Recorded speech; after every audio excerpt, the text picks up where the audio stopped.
Boa noite, paz do nosso Senhor e Salvador Jesus Cristo esteja conosco para todo sempre e sempre. Amém.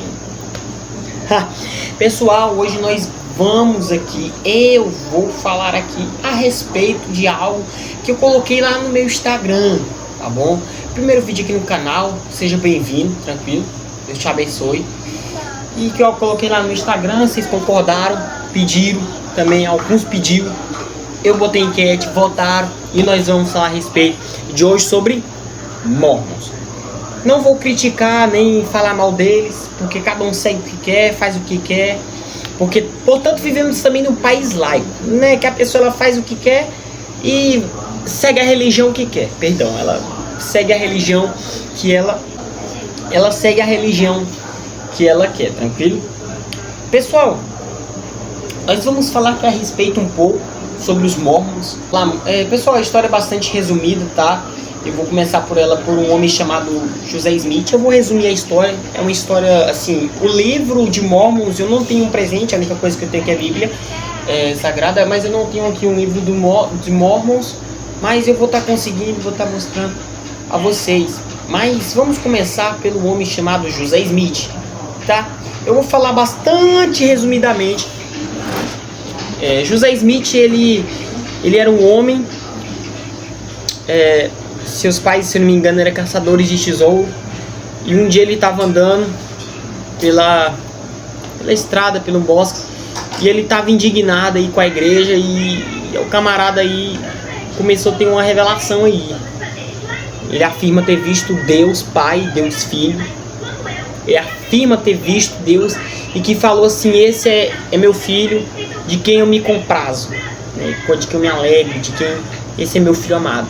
Então Jesus olha para ele e fala assim: olha, todas as igrejas têm se corrompido, eu não habito mais nelas, não faço mais nelas mais nada. Então José Smith viu que as igrejas estavam corrompidas, porque Jesus falou para ele que as igrejas estavam corrompidas. Então ele foi para casa, de noite recebe uma revelação de um anjo por nome chamado Moroni. É agora que nós entra na Bíblia. Moroni vai dizer que vai entregar umas placas para ele, para que ninguém possa ver essas placas a não ser ele, para ele poder traduzir, porque ele seria um evangelho, vamos assim dizer, que era para ele traduzir para poder ser pregado ao povo. Vamos lá, Bíblia, Gálatas capítulo 1, versículo 8, vou colocar aí na tela, diz o seguinte: se porventura vier um anjo do céu, Moroni era do céu, assim diz a história, que se porventura vier um anjo do céu e vos entregar um outro evangelho, vos anunciar, vos dizer um outro evangelho, que não seja este a qual está sendo pregado, Paulo estava falando da Bíblia Sagrada, que não seja esse pregado, estava falando do evangelho que ele estava pregando, do evangelho que estava sendo pregado naquele tempo, seja ele anátema, seja ele amaldiçoado. Parece que José Smith esqueceu que Lúcifer, o próprio diabo, se disfarça de anjo de luz. Então ele recebe essas placas de ouro e ele tem que traduzir elas. Mas a tradução daquela placa era da língua egito-reformada, tá? A língua egípcia reformada. Peço perdão pelo erro. É egípcia reformada. Segundo a arqueologia, os cientistas, até os cientistas mormons, né, os arqueólogos mormons, eles nunca acharam evidências, nunca acharam provas de que essa língua ela existiu. Então José Smith ele traduz essas placas de ouro com duas pedras mágicas, Ele usava essas pedras para poder traduzi-las. Como? Ele supostamente colocava essas pedras dentro do chapéu, que parece que ele era rodado com argolas de ouro, ou era em um saco, e ele colocava a cabeça dentro desse saco, e ele tinha a tradução dessa placa, dessa linguagem, pelo dom de Deus. Pelo dom de Deus ele tinha a tradução dessa placa. E ele recebe as traduções dela. Só em 1830 ele termina de traduzir essas essas placas de ouro pela linguagem egípcia reformada. Então dá o nome O Livro de Mórmon, o outro testamento de Jesus Cristo. Tá? Só o nome já se torna uma heresia, um outro testamento de Jesus Cristo. Você está vendo, né? Relata, né, a ida de Jesus Cristo às Américas. Claro que nós sabemos que isso não aconteceu porque não tem provas arqueológicas. Nós vamos falar também a respeito aqui de dois povos que também tinha lá, que eram os Lamanitas e os Nefitas.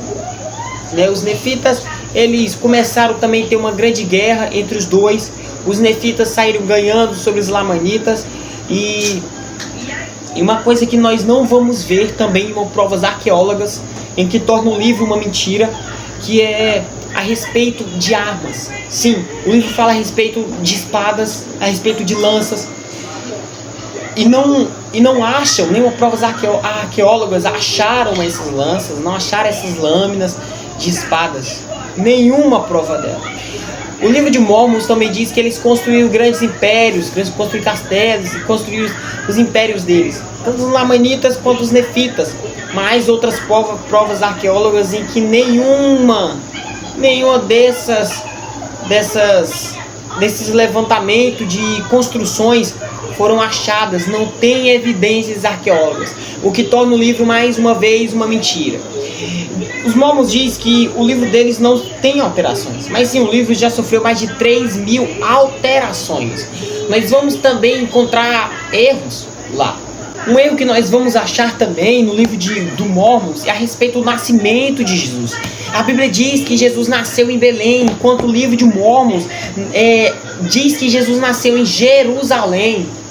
Mais um erro que nós vamos ver no livro deles, tá?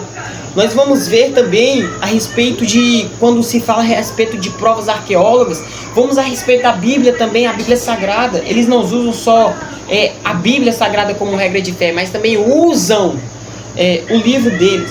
Nós vamos ver também uma prova arqueóloga da Bíblia, o túmulo de Jesus. Nós vamos ver também provas arqueólogas, moedas romanas, talentos, dracmas. Nós vamos ver também provas arqueólogas verdadeiras da Bíblia, o Coliseu, que eram usados para ser gladiadores, mas depois usados pelos romanos para poder fazer shows com os cristãos, para poder para fazer a alegria dos cristãos sendo comidos por leões. Nós vamos achar no período babilônico, no período do rei Nabucodonosor, nós vamos sim achar lanças que usaram contra o povo de Israel para poder trazê-lo cativos. Nós vamos achar isso. Mas da Bíblia não acharam nenhuma prova dos Mormons. Nós vamos ver também uma heresia grande a respeito dos Mormons, a respeito do batismo dos mortos. Nós sabemos que isso não existe. Me perdoem, meus amigos católicos, assim também como não existe purgatório. Perdoem, meus amigos também espíritas e colegas, assim como também não existe reencarnação, que é prova bíblica. Na Bíblia te provo. Lá em Hebreus diz o seguinte: diz que depois da morte segue-se o juízo. Nós vamos ver também Lázaro e o homem rico. Lázaro morreu e foi para os seios de Abraão, e o homem rico foi para... Nós sabemos o resultado do homem rico, porque depois da morte segue-se o juízo. Vou colocar a referência aí lá no livro de Hebreus. Depois da morte segue-se o juízo. Se eu morrer hoje, Gabriel da Silva Santos, se eu morrer hoje, eu vou ter que esperar o juízo. Agora, esperar se meu nome vai estar no livro da vida, quando está no grande dia do juízo, quando for ver as minhas obras, quando for ver se meu nome vai estar no livro da vida. Outro ponto que eu vou encerrar aqui, tem muitas coisas a respeito da poligamia. A poligamia era uma prática grande que tinha naquele tempo, no tempo de José Smith, até na época de 1890 para 1910. Sim, é recente, é século XIX. Essas práticas, elas foram abolidas, mas porque estava tendo discórdia lá pro povo lá americano. Estava tendo discórdia entre eles, que a respeito da poligamia, que era errado ter duas mulheres. Eles disseram: olha, nós não vamos fazer, mas eles faziam nas escondidas, até que enfim eles realmente tiraram a poligamia do meio dos mormons. Tá? Os próprios mormons tiraram essa prática, porque gerava intriga, gerava um grande confronto sobre eles. Tá bom? E nós vamos ver muito isso a respeito. Nós vamos ver grandes erros no livro dos mormons. Nós vamos ver muitas heresias a respeito dos mormons. Batismo, a respeito deles serem uma seita. Sim, eu vejo eles como uma seita. Muitas pessoas também veem. Primeiro, para eu ver que algo já é uma seita, é ele dizer que são a única igreja verdadeira de Cristo. Sim, um dia me deparei com um dos mormons. Eles se vestem bem. Eles chegaram em mim e falaram: você sabe qual é a igreja verdadeira de Cristo? Eu falei: a igreja verdadeira de Cristo é aquela que realmente reconhece o Senhor Jesus como Senhor e Salvador Jesus Cristo e anuncia arrependimento. Ele continuou falando, mas tem mais coisas que a respeito da igreja verdadeira de Cristo. Você gostaria de saber? Eu não tenho tempo, porque eu tenho que ir para minha casa. Realmente eu não tinha tempo. Então, para mim, eu vejo como seita, tá? E assim como outras denominações, também vejo como seita, que tratam a igreja delas como a única igreja verdadeira de Cristo, a única que vão para o céu. Tá? Tem muitas coisas a respeito dos mormons. Para um vídeo não ficar muito longo, eu vou encerrar por aqui. E como o primeiro vídeo aí do canal, já peço, amiguinho, se inscreve aí, deixa o like, tá ligado, né? Deixa o like, se inscreve no canal, compartilha com seus amiguinhos que querem receber conhecimento, tá? Eu vou também receber conhecimento, não só vocês comigo, mas eu também com outras pessoas. Vou estudar bastante a respeito, vou trazer mais um vídeo a respeito sobre os mormons.